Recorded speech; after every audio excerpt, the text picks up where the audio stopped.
Hello everybody, thanks for stopping by. Before I get started today, I wanted to ask about something here. I'm wondering about my hair.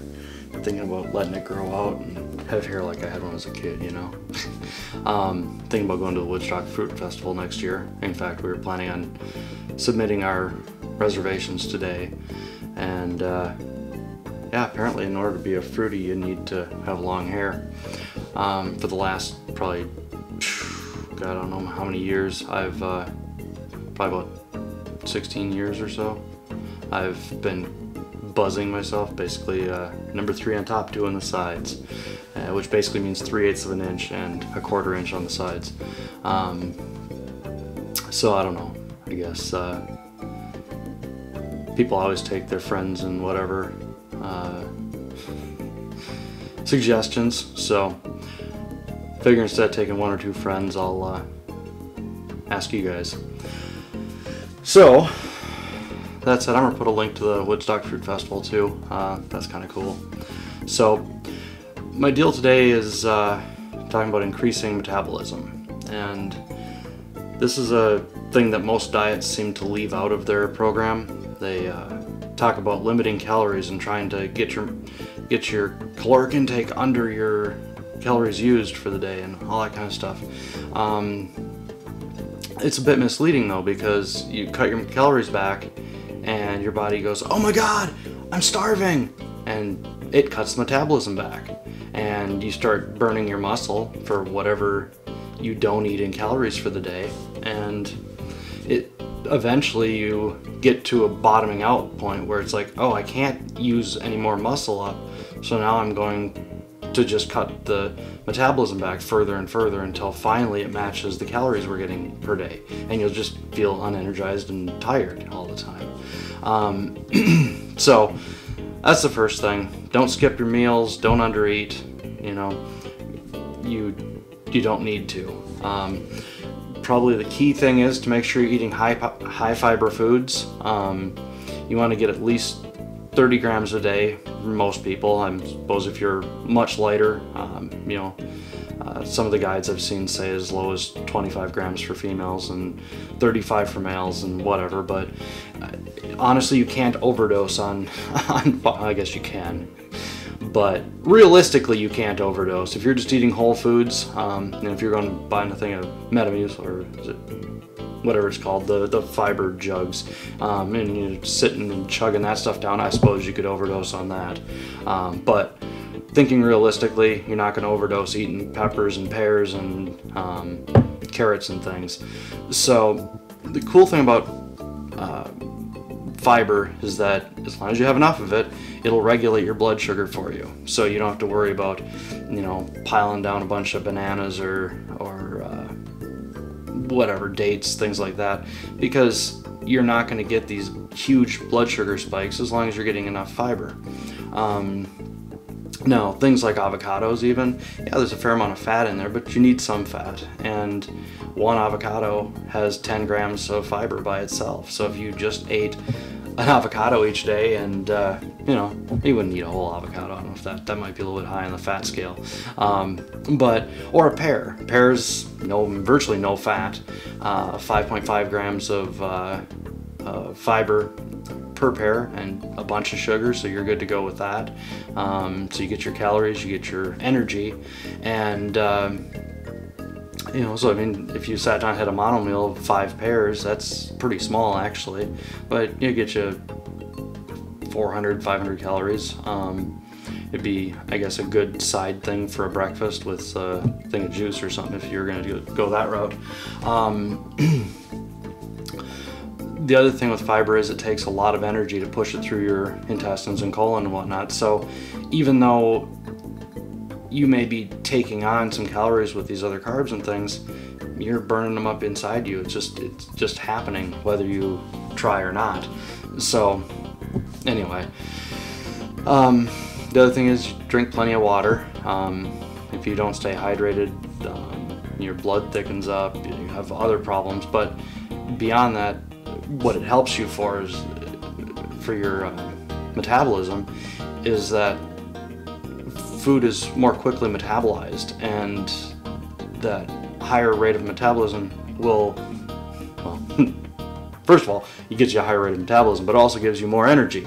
So you'll feel that energy, and you'll be more excited, ready to go, and you'll go out and exercise, and you'll feel like doing it. It won't be a drudgery. It'll be something you look forward to doing. The other thing is you want to limit your sodium. I know the USDA, whatever, in the food pyramid type thing and all that, what they recommend, daily recommended allowance is like 2,300 for adults, I believe, 2,300 milligrams.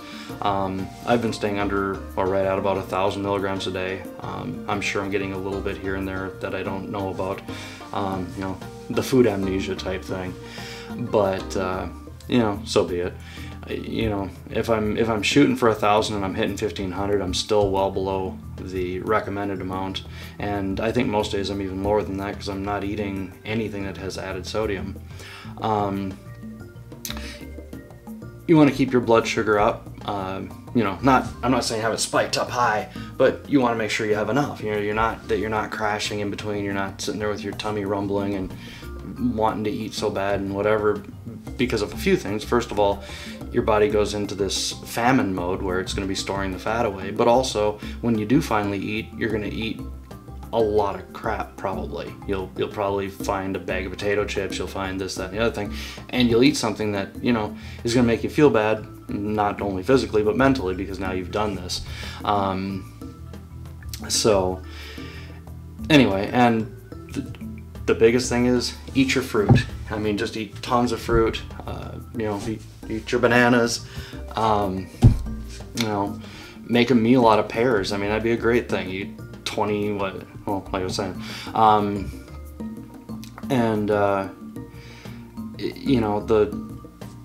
The important thing with keeping your blood sugar up is that instead of your body going into that famine mode where it packs the fat away, it goes into a feast mode where it says, hey, I've got this excess. I've got excess ATP. I've got adenosine triphosphate. If you want to go look that up or whatever, I'll put a link up somewhere. But as you have an excess of energy, it can populate these ATP molecules and put them in your glycogen stores, and now when you're ready to go do something, you've got that energy to burn. So it doesn't have to rely on being able to pull from fat stores and this, that, and the other thing. It's ready to go. So you get to that point, and then you slowly go over to using your fat stores, and there's a whole that honestly could be a half-hour long presentation. In fact, there's hundreds of them. If you just go look for ATP and burning your fat stores, things like that, you'll find all kinds of videos on that. In fact, I'll try to find some links for it. And probably the primary thing that you need to make sure you do is build your muscle, because if you don't have muscle, your ambient metabolism is going to be lower, because you don't need the energy to maintain your muscle.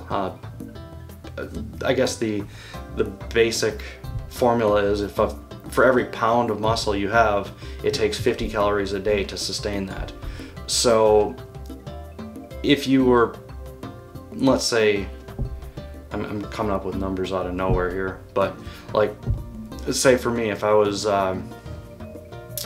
had 40 pounds of muscle on me, then I'm going to use 2,000 calories a day, like it or not, in order to just maintain that. So as long as I use that muscle and don't lose it, I'm going to continue burning 2,000 calories a day. So when I eat 3,000 calories, it's no big deal. I only have 1,000 calories to offset.